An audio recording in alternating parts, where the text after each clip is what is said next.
हरे कृष्णा। राधे राधे दोस्तों। बोलिए श्री सत्यनारायण भगवान की जय। भक्तों, अगर आप मेरे चैनल पर नए हैं तो चैनल को जरूर सब्सक्राइब करें। सत्य को नारायण के रूप में पूजना ही सत्यनारायण भगवान की पूजा है। इसका दूसरा अर्थ यह है कि संसार में एकमात्र भगवान नारायण ही सत्य है, बाकी सब माया है। भगवान की पूजा कई रूपों में की जाती है, उनमें से भगवान का सत्यनारायण स्वरूप ही इस कथा में बताया गया है।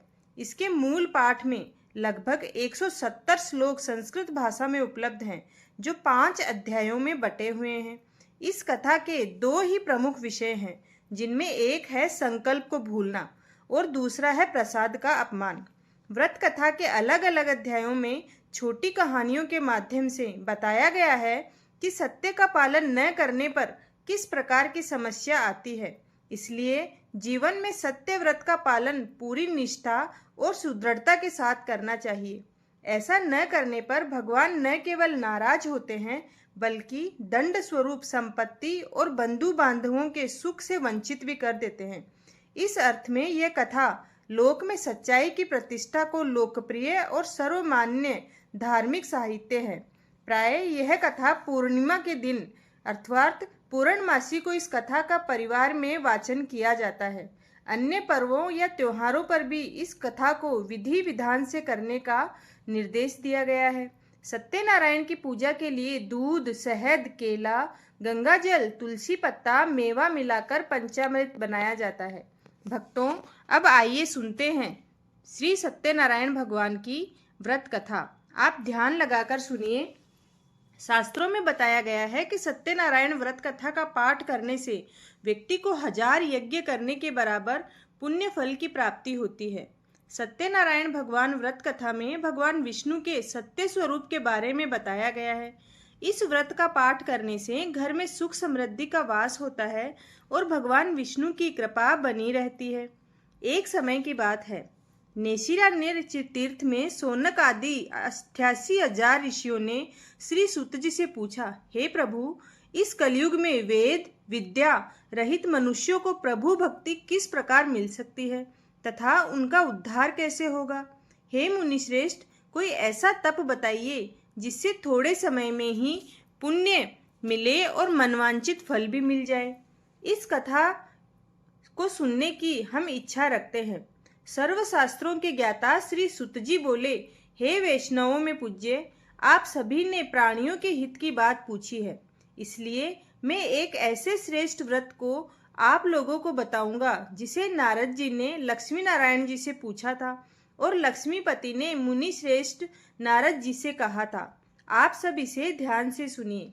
एक समय की बात है, योगी राज नारद जी दूसरों के हित की इच्छा के लिए अनेकों लोकों में घूमते हुए मृत्यु लोक में आ पहुंचे। यहाँ उन्होंने अनेक योनियों में जन्मे प्राय सभी मनुष्यों को अपने कर्मों द्वारा अनेक दुखों से पीड़ित देखा। उनका दुख देखकर नारद जी सोचने लगे कि कैसा यत्न किया जाए जिसके करने से निश्चित रूप से मानव के दुखों का अंत हो जाए। इसी विचार पर मनन करते हुए वह विष्णुलोक में गए। वह देवों के ईश नारायण की स्तुति करने लगे, जिनके हाथों में शंख, चक्र, गदा और पद्म थे, गले में वरमाला पहने हुए थे। स्तुति करते हुए श्री नारद जी बोले, हे नारायण, आप अत्यंत शक्ति से संपन्न हैं। मन तथा वाणी भी आपको नहीं पा सकती है। आपका आदि अंत नहीं है। निर्गुण स्वरूप सृष्टि के कारण भक्तों के दुख को दूर करने वाले हैं। आपको मेरा नमस्कार है। नारद जी की स्तुति सुन विष्णु भगवान बोले, हे मुनिवर, आपके मन में क्या बात है? आप किस काम के लिए पधारे हैं? निसंकोच होकर कहिए। इस पर नारद मुनि बोले कि हे मृत्युलोक में अनेक योनियों में जन्मे मनुष्य अपने कर्मों के द्वारा अनेकों दुख से दुखी हो रहे हैं। हे नाथ, आप मुझ पर दया रखते हैं तो बताइए कि वो मनुष्य थोड़े से प्रयास से अपने दुखों से कैसे छुटकारा पा सकते हैं। तब श्री हरि बोले, हे नारद, मनुष्यों की भलाई के लिए तुमने बहुत अच्छी बात पूछी है, जिसके करने से मनुष्य मोह से छूट जाता है। वह बात मैं कहता हूँ, उसे ध्यान पूर्वक सुनो। स्वर्गलोक व मृत्युलोक दोनों में एक दुर्लभ उत्तम व्रत है जो पुण्य देने वाला है। आज प्रेमवश होकर मैं तुम्हें वह उस व्रत के बारे में कहता हूँ। श्री सत्यनारायण भगवान का यह व्रत अच्छी तरह विधान पूर्वक करके मनुष्य तुरंत ही यहाँ सुख भोग कर मरने पर मोक्ष पाता है। श्री हरि के वचन सुनकर नारद जी बोले कि उस व्रत का फल क्या है और उसका विधान क्या है। यह व्रत किसने किया था, इस व्रत को किस दिन करना चाहिए, सभी कुछ भगवान आप मुझे विस्तार से बताएं। नारद जी की बात सुनकर श्री हरि बोले, दुख व शोक को दूर करने वाला यह सभी स्थानों पर विजय दिलाने वाला है। मानव को भक्ति व श्रद्धा के साथ शाम को श्री सत्यनारायण की पूजा धर्मपरायण होकर ब्राह्मणों व बंधुओं के साथ करनी चाहिए। भक्ति भाव से नैवेद्य केले का फल, घी, दूध और गेहूं का आटा सवाया ले। गेहूं के स्थान पर साठी का आटा, शक्कर तथा गुड़ लेकर वह सभी भक्षण योग्य पदार्थों को मिलाकर भगवान का भोग लगाएं। ब्राह्मणों सहित बंधु बांधवों को भी भोजन कराएं। उसके बाद स्वयं भोजन करें। भजन कीर्तन के साथ भगवान की भक्ति में लीन हो जाएं। इस तरह से सत्यनारायण भगवान का यह व्रत करने पर मनुष्य की सारी इच्छाएं निश्चित रूप से ही पूरी होती है। इस काल में अर्थात कलयुग में मृत्युलोक में मोक्ष का यही एक सरल उपाय बताया गया है। श्री सत्यनारायण व्रत कथा का पहला अध्याय संपूर्ण। बोलिए श्री सत्यनारायण भगवान की जय। सत्यनारायण भगवान की व्रत कथा का दूसरा अध्याय। भक्तगणों, आप ध्यान से सुनिए। श्री सुत जी बोले, हे ऋषियों, जिसने पहले समय में इस व्रत को किया था उसका इतिहास कहता हूँ, ध्यान से सुनो। सुंदर काशीपुरी नगरी में एक अत्यंत निर्धन ब्राह्मण रहता था। भूख प्यास से परेशान वह धरती पर घूमता रहता था। ब्राह्मणों से प्रेम से करने वाले भगवान ने एक दिन ब्राह्मण का वेश धारण कर उसके पास जाकर पूछा, हे ब्राह्मण देव, नित्य दुखी होकर तुम पृथ्वी पर क्यों घूमते हो? दीन ब्राह्मण बोला, मैं निर्धन ब्राह्मण हूँ, भिक्षा के लिए धरती पर घूमता हूँ। हे भगवान, यदि आप इसका कोई उपाय जानते हो तो बताइए। वृद्ध ब्राह्मण कहता है कि सत्यनारायण भगवान मनवांछित फल देने वाले हैं, इसलिए तुम उनका पूजन करो। इसे करने से मनुष्य सभी दुखों से मुक्त हो जाता है। वृद्ध ब्राह्मण बनकर आए सत्यनारायण भगवान उस निर्धन ब्राह्मण को व्रत का सारा विधान बताकर अंतर ध्यान हो गए। ब्राह्मण मन ही मन सोचने लगा कि जिस व्रत को वृद्ध ब्राह्मण करने को कह कर गया है, मैं उसे जरूर करूंगा। अर्थात उसने मन ही मन संकल्प कर लिया। यह निश्चय करने के बाद उसे रात में नींद नहीं आई। वह सवेरे उठकर सत्यनारायण भगवान के व्रत का निश्चय कर भिक्षा के लिए चला गया। उस दिन निर्धन ब्राह्मण को भिक्षा में बहुत धन मिला, जिससे उसने बंधु बांधवों के साथ मिलकर श्री सत्यनारायण भगवान का व्रत संपन्न किया। भगवान सत्यनारायण का व्रत संपन्न करने के बाद वह निर्धन ब्राह्मण सभी दुखों से छूट गया और अनेक प्रकार की संपत्तियों से युक्त हो गया। उसी समय से यह ब्राह्मण हर माह इस व्रत को करने लगा। इस तरह से सत्यनारायण भगवान के व्रत को जो मनुष्य करेगा वह सभी प्रकार के पापों से छूटकर मोक्ष को प्राप्त होगा। जो मनुष्य इस व्रत को करेगा वह भी सभी दुखों से मुक्त हो जाएगा। श्री सुत जी बोले कि इस तरह से नारद जी से नारायण जी का कहा हुआ श्री सत्यनारायण व्रत को मैंने तुमसे कहा। हे विप्रों, हे ब्राह्मणों, मैं अब और क्या कहूँ? ऋषि बोले, हे मुनिवर, संसार में उस विप्र से सुनकर और किस किसने इस व्रत को किया, हम सब इस बात को सुनना चाहते हैं। इसके लिए हमारे मन में श्रद्धा का भाव है। विप्रों की बात सुनकर श्री सुत जी बोले, हे मुनियों, जिसने इस व्रत को किया है वे सब सुनो। एक समय वही विप्र धन व ऐश्वर्य के अनुसार अपने बंधु बांधवों के साथ इस व्रत को करने को तैयार हुआ। उसी समय एक लकड़ी बेचने वाला बूढ़ा आदमी आया और लकड़ियां बाहर रखकर अंदर ब्राह्मण के घर में गया। प्यास से दुखी व लकड़हारा उनको व्रत करते देखकर ब्राह्मण को नमस्कार कर पूछने लगा कि आप यह क्या कर रहे हैं? तो उन्होंने बताया कि व्रत कर रहा हूँ तथा इसे करने से क्या फल मिलेगा कृपया मुझे भी बताइए। ब्राह्मण ने कहा कि सब मनोकामनाओं को पूरा करने वाला यह सत्यनारायण भगवान का व्रत है। इनकी कृपा से ही मेरे घर में धन धान्य आदि की वृद्धि हुई है। ब्राह्मण से सत्यनारायण व्रत के बारे में जानकर लकड़हारा बहुत प्रसन्न हुआ। चरणामृत लेकर वह प्रसाद खाने के बाद अपने घर गया। लकड़हारे ने अपने मन में संकल्प किया कि आज लकड़ी बेचने से जो धन मिलेगा उसी से श्री सत्यनारायण भगवान का उत्तम व्रत करूंगा। मन में इस विचार को ले बूढ़ा आदमी सिर पर लकड़ियां रख उस शहर में बेचने गया जहां धनी लोग ज्यादा रहते थे। उस नगर में उसे अपनी लकड़ियों का दाम पहले से 4 गुना अधिक मिलता है। बूढ़ा प्रसन्नता के साथ दाम लेकर केले, शक्कर, घी, दूध, दही और गेहूं का आटा लेकर सत्यनारायण भगवान के व्रत की अन्य सामग्रियां लेकर अपने घर गया। वहां उसने अपने बंधु बांधवों को बुलाकर विधि विधान से सत्यनारायण भगवान का पूजन और व्रत किया। इस व्रत के प्रभाव से वह बूढ़ा लकड़हारा धन, पुत्र आदि से युक्त होकर संसार के समस्त सुख भोग अंतकाल में वैकुंठ धाम चला गया। श्री सत्यनारायण व्रत कथा का दूसरा अध्याय संपूर्ण। बोलिए श्री सत्यनारायण भगवान की जय। सत्यनारायण भगवान की व्रत कथा का तीसरा अध्याय। सुत जी बोले, हे श्रेष्ठ मुनियों, अब आगे की कथा कहता हूँ। पहले समय में उल्का मुख नाम का एक बुद्धिमान राजा था। वह सत्यवक्ता और जितेंद्रिय था। प्रतिदिन देव स्थानों पर जाता और निर्धनों को धन देकर उनके कष्ट दूर करता था। उसकी पत्नी कमल के समान मुख वाली तथा सती साध्वी थी।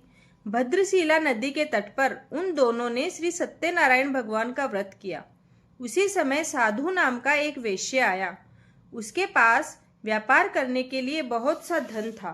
राजा को व्रत करते देखकर वह विनय के साथ पूछने लगा कि हे राजन, भक्ति भाव से पूर्ण होकर आप यह क्या कर रहे हैं? मैं सुनने की इच्छा रखता हूँ, तो आप मुझे बताएं। राजा बोला, हे साधु, अपने बंधु बांधवों के साथ पुत्रादि की प्राप्ति के लिए एक महाशक्तिमान श्री सत्यनारायण भगवान का व्रत व पूजन कर रहा हूँ। राजा के वचन सुन साधु आदर से बोला, हे राजन, मुझे इस व्रत का सारा विधान कहिए। आपके कथनानुसार मैं भी इस व्रत को करूँगा। मेरी भी संतान नहीं है और इस व्रत को करने से निश्चिंत रूप से मुझे संतान की प्राप्ति होगी। राजा से व्रत का सारा विधान सुन व्यापार से निवृत्त हो वह अपने घर गया। साधु वेश्य ने अपनी पत्नी को संतान देने वाले इस व्रत का वर्णन कर सुनाया और कहा कि जब मेरी संतान होगी तब मैं इस व्रत को करूँगा। साधु ने इस तरह के वचन अपनी पत्नी लीलावती से कहे। एक दिन लीलावती पति के साथ आनंदित हो सांसारिक धर्म में प्रवृत्त होकर सत्यनारायण भगवान की कृपा से गर्भवती हो गई। 10वें महीने में उसे गर्भ से एक सुंदर कन्या ने जन्म लिया। दिनों दिन वह ऐसे बढ़ने लगी जैसे कि शुक्ल पक्ष का चंद्रमा बढ़ता है।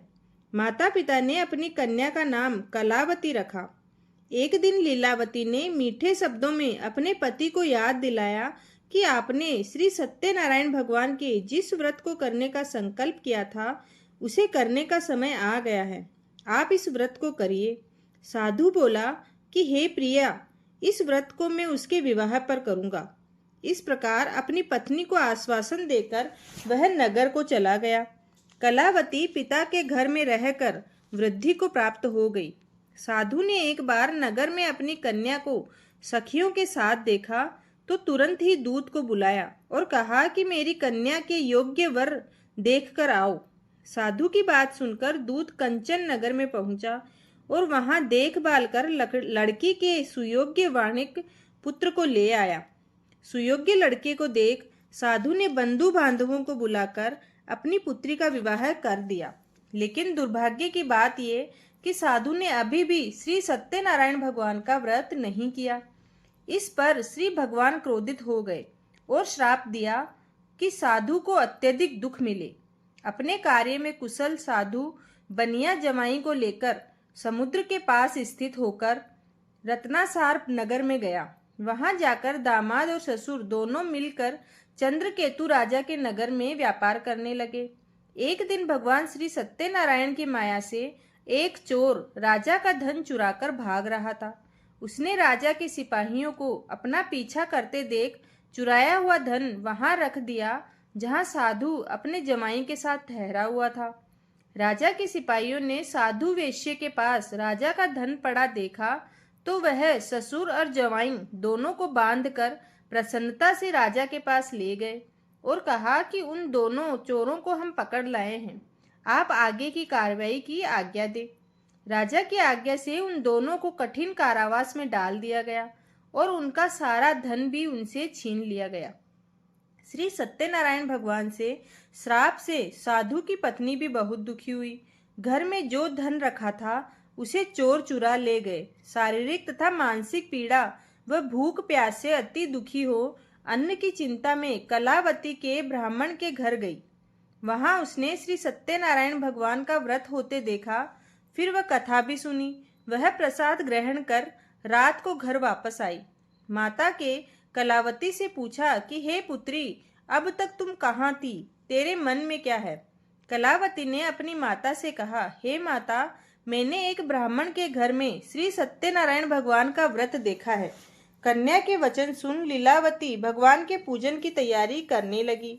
लीलावती ने परिवार व बंधुओं सहित श्री सत्यनारायण भगवान का पूजन किया और उनसे वर मांगा कि मेरे पति तथा जवाई शीघ्र घर आ जाए। साथ ही यह भी प्रार्थना की कि हम सब का अपराध क्षमा करें। श्री सत्यनारायण भगवान इस व्रत से संतुष्ट हो गए और राजा चंद्रकेतु को सपने में दर्शन देकर कहा, हे राजन, तुम उन दोनों वेश्यों को छोड़ दो और तुमने उनका जो धन लिया है उसे वापस कर दो। अगर ऐसा नहीं किया तो मैं तुम्हारा धन, राज्य व संतान सभी को नष्ट कर दूंगा। राजा को यह सब कहकर वह अंतर्ध्यान हो गए। प्रातःकाल सभा में राजा ने अपना सपना सुनाया। फिर बोले कि वाणिक पुत्रों को कैद से मुक्त कर सभा में लाओ। दोनों ने आते ही राजा को प्रणाम किया।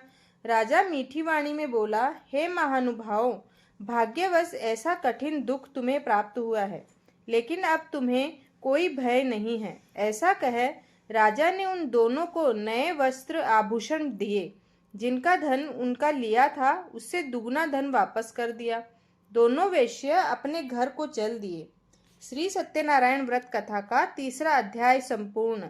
बोलिए श्री सत्यनारायण भगवान की जय। सत्यनारायण भगवान की व्रत कथा का 4था अध्याय। सुतजी बोले, वेश्य ने मंगलाचार कर अपनी यात्रा आरंभ की और अपने नगर की ओर चल दिए। उनके थोड़ी दूर जाने पर एक दंडी वेशधारी श्री सत्यनारायण ने उनसे पूछा, हे साधु, तेरी नाव में क्या है? अभिवाणी वणिक हंसता हुआ बोला, हे दंडी, आप क्यों पूछते हो? क्या धन लेने की इच्छा है? तेरी नाव में तो बेल व पत्ते भरे हुए हैं। वेश्य के कठोर वचन सुन भगवान बोले, तुम्हारा वचन सत्य हो। दंडी ऐसे वचन कहकर वहां से दूर चले गए। कुछ दूर जाकर समुद्र के किनारे बैठ गए। दंडी के जाने के बाद साधु वेश्य ने नित्य क्रिया के पश्चात नाव को ऊंची उठते देखकर अचंबा माना और नाव में बेल पत्ते आदि देखकर मूर्छित होकर जमीन पर गिर पड़ा। मूर्छा खुलने पर वह अत्यंत शोक में डूब गया। तब उसका दामाद बोला कि आप शोक ना मनाएं, यह दंडी का श्राप है, इसलिए हमें उनकी शरण में जाना चाहिए, तभी हमारी मनोकामना पूरी होगी। दामाद की बात सुनकर वह दंडी के पास पहुंचा और अत्यंत भक्ति भाव नमस्कार करके बोला, मैंने आपसे जो असत्य वचन कहे थे उनके लिए मुझे क्षमा कर दें। ऐसा कहकर महान शोकातुर होकर रोने लगा। तब दंडी भगवान बोले कि हे वणिक पुत्र, मेरी आज्ञा से बार बार तुम्हें दुख प्राप्त हुआ है। तू मेरी पूजा से विमुख हुआ। साधु बोला, हे भगवान, आपकी माया से ब्रह्मा आदि देवता भी आपके रूप को नहीं जानते, तब मैं अज्ञानी कैसे जान सकता हूँ? आप प्रसन्न होइए, अब मैं सामर्थ्य के अनुसार आपकी पूजा करूँगा। मेरी रक्षा करो और पहले के समान नौका में धन भर दो। साधु वेश्य के भक्ति पूर्वक वचन सुनकर भगवान प्रसन्न हो गए और उसकी इच्छा अनुसार वरदान देकर अंतर ध्यान हो गए। ससुर जमाई जब नाव पर आए तो नाव धन से भरी हुई थी। फिर वहीं अपने अन्य साथियों के साथ सत्यनारायण भगवान का पूजन कर अपने नगर को चल दिए। जब नगर के नजदीक पहुंचे तो दूत को घर पर खबर करने के लिए भेज दिया। दूत साधु की पत्नी को प्रणाम कर कहता है कि मालिक अपने दामाद सहित नगर के निकट आ गए हैं। दूत की बात सुन साधु की पत्नी लीलावती ने बड़े हर्ष के साथ सत्यनारायण भगवान का पूजन कर अपनी पुत्री कलावती से कहा कि मैं पति के दर्शन को जाती हूँ, तू कार्य पूर्ण कर शीघ्र आ जा। माता के ऐसे वचन सुनकर कलावती जल्दी में प्रसाद छोड़कर अपने पति के पास चली गई। प्रसाद की अवज्ञा के कारण श्री सत्यनारायण भगवान रुष्ट हो गए और नाव सहित उसकी पति को पानी में डुबो दिया। कलावती अपने पति को वहां ना पाकर रोती हुई जमीन पर गिर गई। नौका को डूबा हुआ देख व कन्या को रोता हुआ देख साधु दुखी होकर बोला, हे प्रभु, मुझसे तथा मेरे परिवार से जो भूल हुई है उसे क्षमा करें। साधु के दीन वचन सुनकर श्री सत्यनारायण भगवान प्रसन्न हो गए और आकाशवाणी हुई, हे साधु, तेरी कन्या मेरे प्रसाद को छोड़कर आई है, इसलिए उसका पति अदृश्य हो गया है। यदि वह घर जाकर प्रसाद खाकर लौटती है तो इसे उसका पति अवश्य मिलेगा। ऐसी आकाशवाणी सुन कलावती घर पहुंचकर प्रसाद खाती है और फिर आकर अपने पति के दर्शन करती है। उसके बाद साधु अपने बंधु बांधवों सहित श्री सत्यनारायण भगवान का विधि विधान से पूजन करता है। इस लोक का सुख भोगकर वह अंत में स्वर्ग जाता है। श्री सत्यनारायण व्रत कथा का चौथा अध्याय संपूर्ण। बोलिए श्री सत्यनारायण भगवान की जय। सत्यनारायण भगवान की व्रत कथा का 5वां अध्याय। सुत जी बोले, हे ऋषियों, मैं और भी एक कथा सुनाता हूँ, उसे भी ध्यान पूर्वक सुनो। प्रज्ञा पालन में लीन तुंगध्वज नाम का एक राजा था। उसने भी भगवान का प्रसाद त्याग कर बहुत ही दुख सहन किया। एक बार वन में जाकर वन्य पशुओं को मारकर वह बड़े के पेड़ के नीचे आया। वहां उसने ग्वालों को भक्ति भाव से अपने बंधुओं सहित सत्यनारायण भगवान का पूजन करते देखा। अभिमानवश राजा ने उन्हें देखकर भी पूजा स्थान में नहीं गया और ना ही उसने भगवान को नमस्कार किया। ग्वालों ने राजा को प्रसाद दिया, लेकिन उसने वह प्रसाद नहीं खाया और प्रसाद को वहीं छोड़ वह अपने नगर को चला गया। जब वह नगर में पहुंचा तो वहां सब कुछ तहस नहस हुआ पाया, तो वह शीघ्र ही समझ गया कि यह सब भगवान ने ही किया है। वह दोबारा ग्वालों के पास पहुंचा और विधि पूर्वक पूजा कर के प्रसाद खाया तो श्री सत्यनारायण भगवान की कृपा से सब कुछ पहले जैसा हो गया। दीर्घ काल तक सुख भोगने के बाद मरणोपरांत उसे स्वर्गलोक की प्राप्ति हुई। जो मनुष्य परम दुर्लभ इस व्रत को करेगा तो भगवान सत्यनारायण की अनुकंपा से उसे धन धान्य की प्राप्ति होगी। निर्धन धनी हो जाता है और भय मुक्त हो जीवन जीता है। संतानहीन मनुष्य को संतान सुख मिलता है और सारे मनोरथ पूर्ण होने का मानव अंत काल में वैकुंठ लोक को जाता है। सुत जी बोले, जिन्होंने पहले इस व्रत को किया है, अब उनके दूसरे जन्म की कथा कहता हूँ। वृद्ध सतानंद ब्राह्मण ने सुदामा का जन्म लेकर मोक्ष की प्राप्ति की। लकड़हारे ने अगले जन्म में निषाद बनकर मोक्ष प्राप्त किया। उल्का मुख नाम का राजा दशरथ होकर वैकुंठ को गए और साधु नाम के वैश्य ने मोर ध्वज बनकर अपने पुत्र को आरे से चीरकर मोक्ष पाया। महाराज तुंगध्वज ने स्वयंभू होकर भगवान में भक्ति युक्त होकर कर्म कर मोक्ष पाया। श्री सत्यनारायण व्रत कथा का 5वां अध्याय संपूर्ण।